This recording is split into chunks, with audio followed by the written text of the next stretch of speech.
दागरू सेठ jewellers, GM road near radio station Darbhanga. 50% तक कम making charge किसी भी दूसरे ब्रांड से। Roti Shoti one step ahead, अब multi cuisine family restaurant, Rajkumarganj Darbhanga. अब रूफ टॉप लाउंज भी खास आपके लिए। Rose the Medicity and IVF centre, Digghi Pashchim Darbhanga. उत्तम सेवाएं, संपूर्ण महिला चिकित्सा, IVF द्वारा संतान प्राप्ति की व्यवस्था। 12 वर्षों का आपका साथ बनाता है हमारे रिश्तों को खास। Vicky TVS, Bhatiyari Sarai Darbhanga. FI technology from TVS, eco thrust FI यानी ETFI जो दे 15% ज्यादा माइलेज।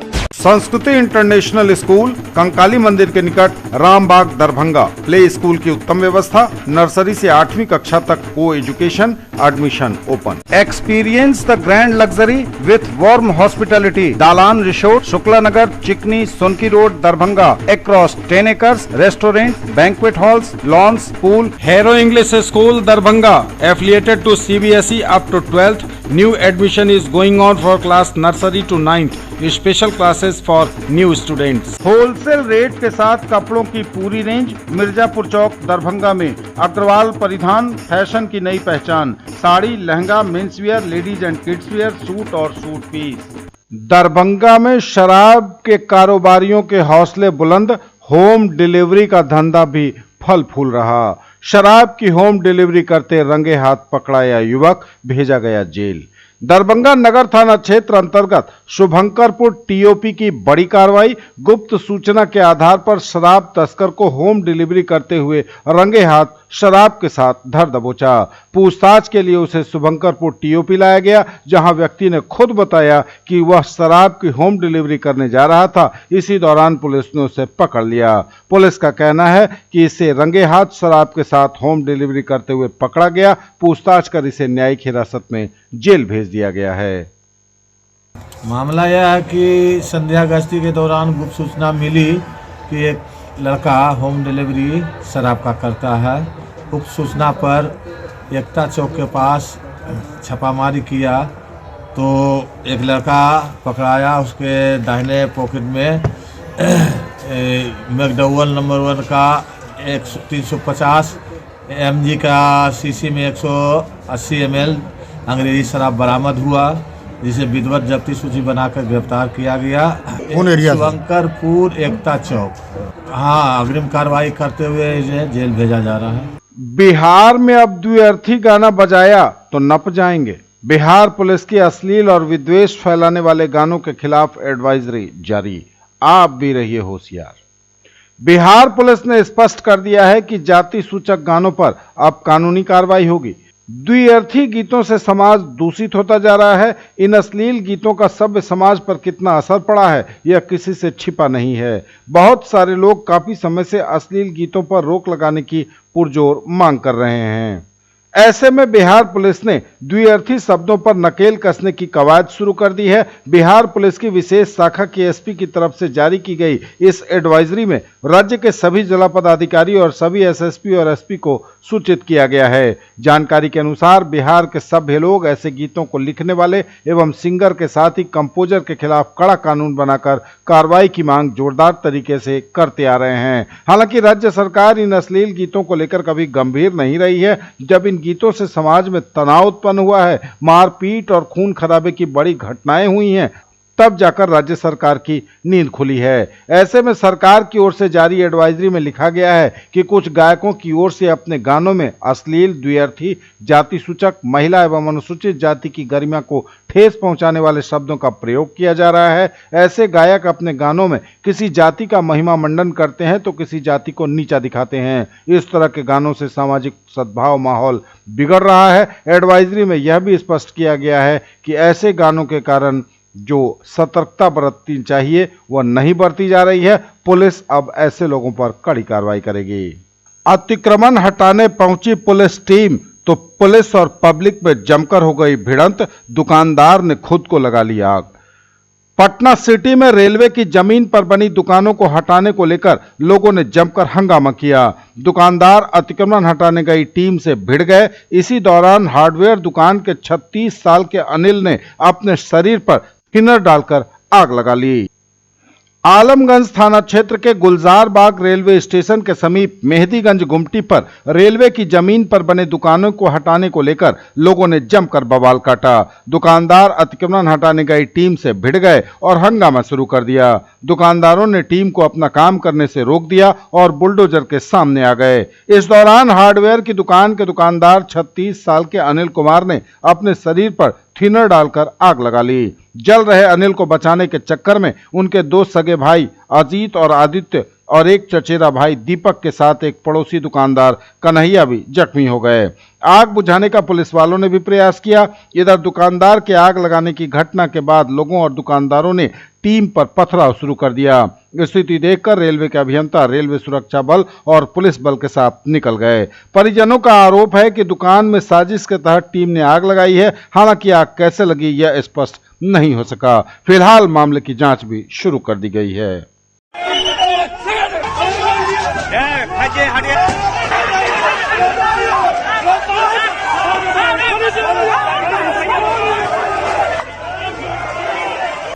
ज्वेलरी की दुनिया का चमकता सितारा, आभूषण जो चुरा लेंगे आपका दिल। दगरू सेठ jewellers, GM road, radio station के निकट, दरभंगा। हॉलमार्क ज्वेलरी की पूरी श्रृंखला, सोना, चांदी एवं हीरों के मनमोहक आभूषण, किस्ना एवं जोरबा के डायमंड्स की अनोखी range.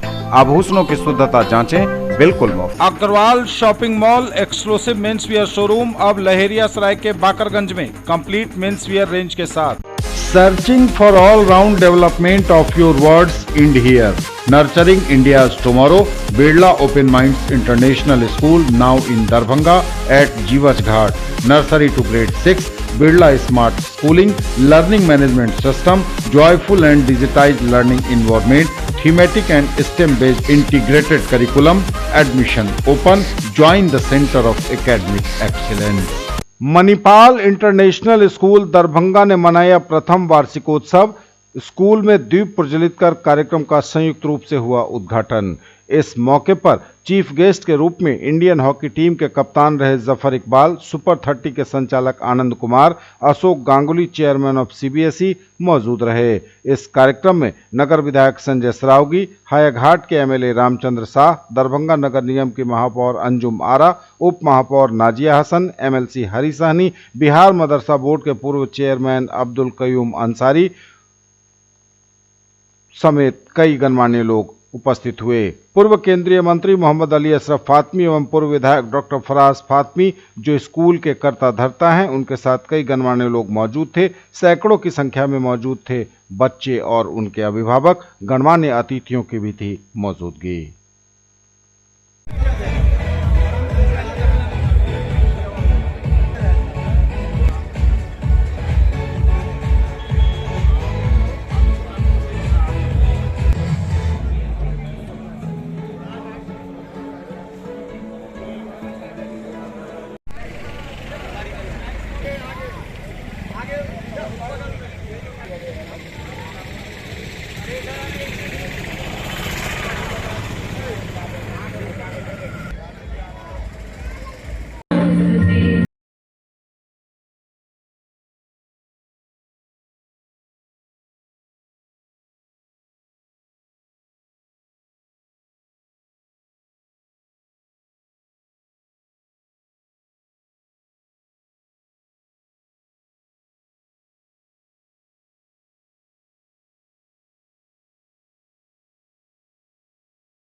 Guest of honor with us,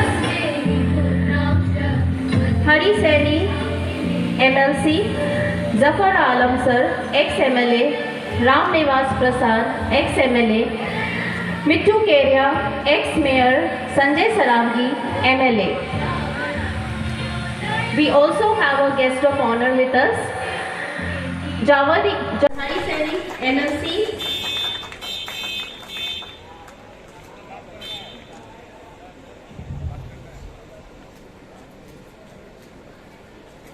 rakhi ji MLA,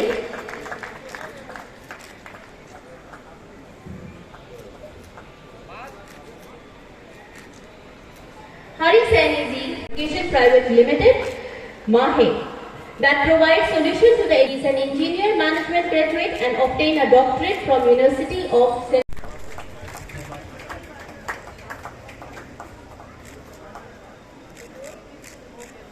Again repeat our guest of honor on the stage, Mr. Javed Iqbal sir, Iqbal Shaeda sir, Amanullah Khan sir and Amanullah Ansari sir, SM Naseem sir.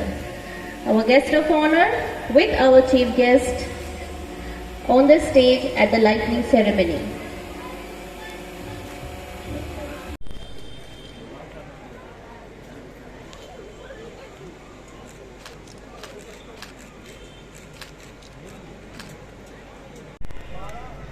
जिससे इंसान को जीवन में रोशनी होता है, तरक्की होता है,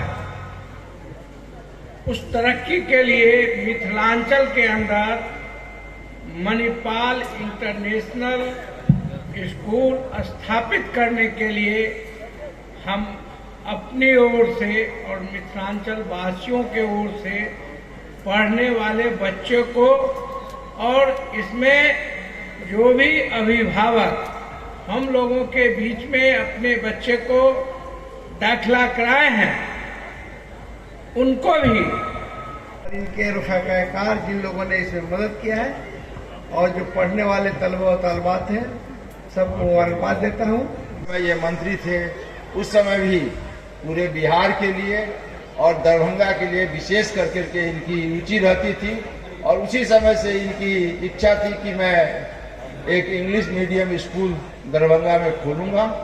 आज ये इच्छा पूरी हुई। मैं उनके पूरे परिवार को बधाई देता हूँ। मंच पर बैठे हुए हमारे अभिभावक, हमारे मित्र सभी को दरभंगा की ओर से स्वागत करता हूँ, सम्मान करता हूँ, बधाई देना चाहता हूँ। तत्पश्चात मैं अपने इस मंच पर जनप्रतिनिधिगण को, शिक्षाविद को, इस विद्यालय के प्रिंसिपल महोदया को, शिक्षक शिक्षकेतर कर्मचारीगण को, अभिभावकगण को, छात्र छात्राओं को मैं बता देता हूं कि इस अवसर पर हम सभी यहां पहुंचकर समारोह में मंच पर उपस्थित मैं सबसे पहले फातमी साहब के प्रति शुक्रिया अदा करता हूं। पूर्व केंद्रीय मंत्री और हमारे पूर्व विधायक फर्राज साहब को इतना अच्छा शिक्षण संस्थान दरभंगा के लोगों को दिया, इसके लिए बहुत बहुत आपके प्रति धन्यवाद और शुभकामना कि शिक्षण संस्थान में बच्चे पढ़कर मिथिला और दरभंगा का नाम रोशन करेंगे और अग्रणी भूमिका में रहेंगे। Make a world-class institution which can give international quality education. It was 1.5 years back. We cannot have a school that was a kind of infrastructure, and it's awesome, amazing that in 1 year I've seen the way this whole infrastructure got really transformed, and today we are here, to see how the whole school has got transformed, and we were very delighted. We was very happy with the way the things are going on, and we started the school, and that's how the inception of the school happened, Manipal International School. शिक्षा मंत्री फातमी साहब, हमारे बड़े भाई guardian Rashid भाई, world fame खिलाड़ी जफर साहब, यहाँ गांगुली साहब, हमारे भाई विधायक जी संजय जी, हरी जी, रामचंद्र जी, रहमान साहब, तमाम मंच पर बैठे गण्यमान फराज भाई, गण्यमान्य लोग, देना चाहता हूं कि आप लोग इतना देर बैठ के हम लोगों का भाषण सुने। इसलिए अच्छा लगा जब फातमी साहब के तरफ से इनविटेशन आया। मैंने सोचा भी नहीं था कि इतना बढ़िया स्कूल दरभंगा में होगा। मुझे तो दुनिया के हर कोने में जाने का अवसर मिलता है, देखने समझने का अवसर मिलता है, लेकिन जब मैं अभी थोड़ी देर पहले स्कूल में आया, यहाँ पर घूमा, यहाँ के शिक्षकों से बातचीत की, प्रिंसिपल साहिबा से बातचीत की, क्लास में एक्टिविटी रूम देखा, लाइब्रेरी देखा तो देखकर दंग रह गया। और मुझे बहुत गर्व हुआ कि हमारे बिहार में मिथिलांचल की धरती पर इतना बढ़िया स्कूल है। इसलिए मैं फातिमी साहब को बहुत बहुत धन्यवाद देना चाहता हूँ। लगमा शारीरिक शिक्षण महाविद्यालय में छात्रों की हुई प्रैक्टिकल परीक्षा। 2 सत्रों के 98 छात्र छात्राएं परीक्षा में हुए शामिल। शारीरिक शिक्षक की मध्य विद्यालय में होनी है बहाली। दरभंगा जिले के मिथिला हनुमंत राष्ट्रीय स्वास्थ्य एवं शारीरिक शिक्षण महाविद्यालय इंदिरा नगर गोई मिश्र लगमा में बुधवार को शारीरिक प्रशिक्षण ले रहे छात्र छात्राओं की प्रायोगिक परीक्षा संपन्न हुई। प्रायोगिक परीक्षा लेने पहुंचे पटना के एक्सटर्नल रेणु कुमारी एवं लगमा महाविद्यालय के इंटरनल रमेश कुमार झा के साथ 3 पर्यवेक्षक की देखरेख में कड़ी शारीरिक स्पर्धा ली गई। लगमा कॉलेज के निदेशक सब प्रिंसिपल डॉक्टर के.एन. झा ने बताया कि वर्ष 2020 से 2022 के दोनों सेशन एवं 2021-2023 के एक सेशन की लिखित परीक्षा होने के पश्चात यह प्रैक्टिकल परीक्षा ली गई। प्रैक्टिकल परीक्षा पास होते ही सभी डीपीएड की डिग्री से लैस हो जाएंगे। डीपीएड डिग्रीधारी एक छात्रों को बिहार के सभी मिडिल स्कूल में बहाली होनी है। बिहार में 29,000 मिडिल स्कूल हैं जहां शिक्षकों की बहाली होनी है। यह भी बता दें कि लगमा के शारीरिक शिक्षण महाविद्यालय के अलावा बिहार में एकमात्र और शारीरिक शिक्षण महाविद्यालय है जिसकी क्षमता 50 सीट है। 2 वर्षों में यह डिप्लोमा कोर्स होता है और प्रशिक्षण प्राप्त डिग्रीधारी युवक युवतियों को स्कूल में पक्की नौकरी मिलती है।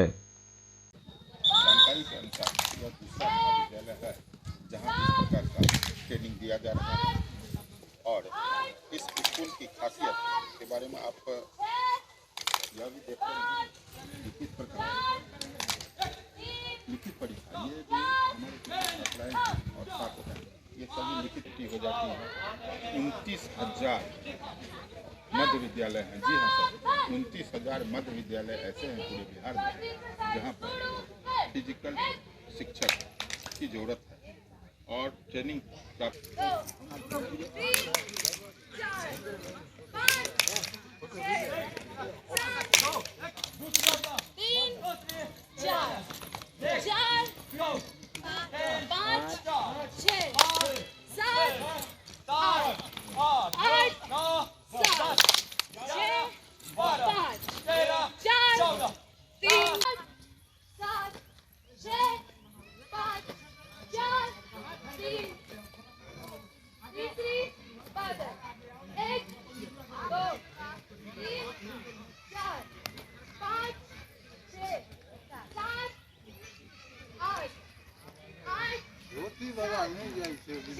4, 5, 6, 7, 8, 7, 6, 5, 4, 3, दूसरी बदल 1, 2, 3, 4, 5, 6, 7, 8, 1,